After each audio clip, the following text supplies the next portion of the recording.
Morning, Borada. Today I've been asked why are we all going to Llandudno again. I think it's really important for us to explain the whole situation. So here in Wales we have a new SFS, a new scheme, a scheme that farmers will have to sign into. Farmers are going to be asked to sign into something that we know nothing about yet. So this is one of our frustrations. We want to speak with our Welsh ministers. We want to talk to Anka, who is the Deputy First Minister, and of course the Minister for the Environment and Rural Affairs, I think his title is. We want to have a chat with him about that whole situation, and I'm going to address it here and now. So as we understand, they have an SFS coming out. It's going to be coming out just before the Royal Welsh or at the Royal Welsh. Now this scheme has been written up. I should think it's very environmentally based. Why am I saying that? Because what they've got is they have a round table. Okay, the Welsh Government has a round table which the unions are on. I do believe that the RSPB are on, and a lot of environmentally based charities are on. These charities are supposed to be ones that are helping driving this. But how many real farmers are on this round table? And the people, the young farmers are on it as well. So everybody that's on that round table isn't allowed to disclose what's spoken about within the round table. Now it's a bit like King Arthur round table, you know.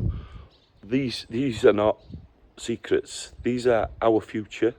We need to know what's in that SFS, and that's why many farmers are going to Llandudno on Saturday. That's the first point. Second point, they are speaking that Mr.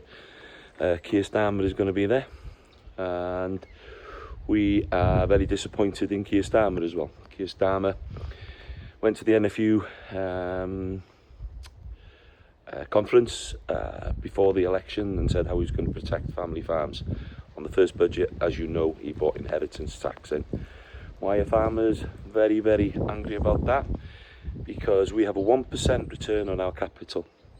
It's hard enough to make money without getting stung with inheritance tax on top of all the other taxes we pay, and we do pay taxes as much as everybody else.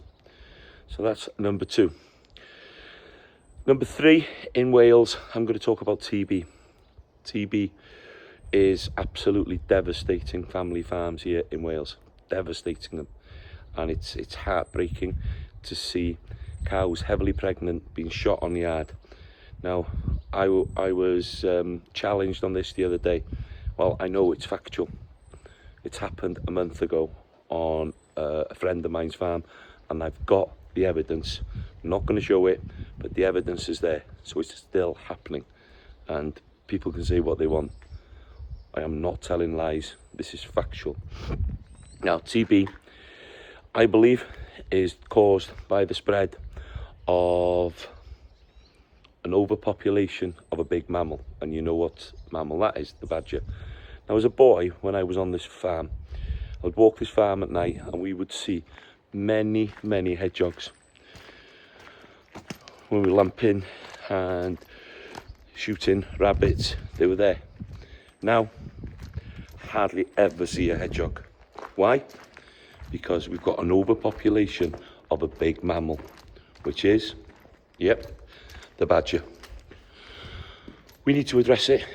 We need to start to look at the balance in the countryside. Why are we losing ground nesting birds? Yeah, well, there's an overpopulation of badgers. And crows, ravens, buzzards, nothing's allowed to be controlled. And nobody wants to speak about it, because they're all under license. So we need to be addressing these problems if we want to protect wildlife. And do it in a scientific basis. You know, not do it as in willy-nilly shooting everything left, right and centre. No, do it in a scientific basis.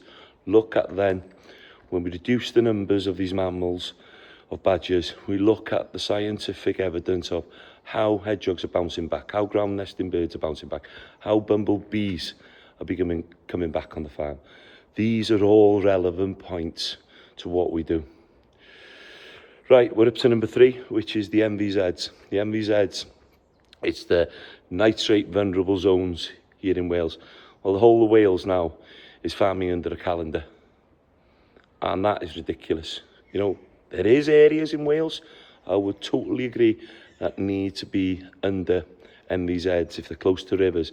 But the majority of farmers who have slurry will want that slurry because it's liquid gold to put on their land. They don't want it to go in the river. They want it to go in the land.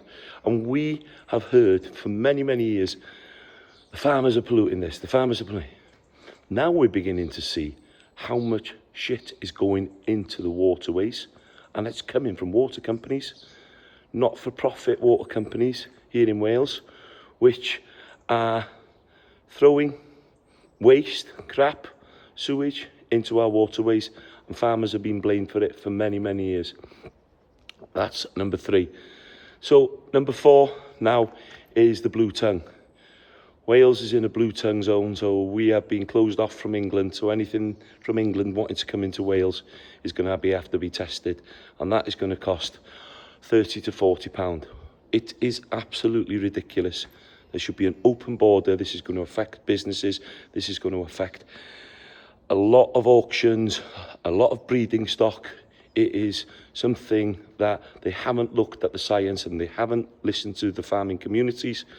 And this is why here with Anchor should give an opportunity on Saturday to come and talk to the farmers. Not hide in their ivory towers, not go to their round tables. These are the people that are working to feed the nation. And we are struggling. We are struggling mentally, emotionally, physically, financially. And you have an opportunity where you can change things, address things, and move things forward. But this can never happen unless we have dialogue. This can never happen unless we have a conversation. And unless you invite the farmers and the people from Dig On You Dig On into an office, and other farmers as well, and other organisations as well, unless you do that, we will never be able to move forward. So I'm asking you, as a government minister, I'm asking the Welsh Government to look at what they're doing to the farming communities and start to address it. Diolch yn fawr iawn am eich amser. Thank you very much for your time.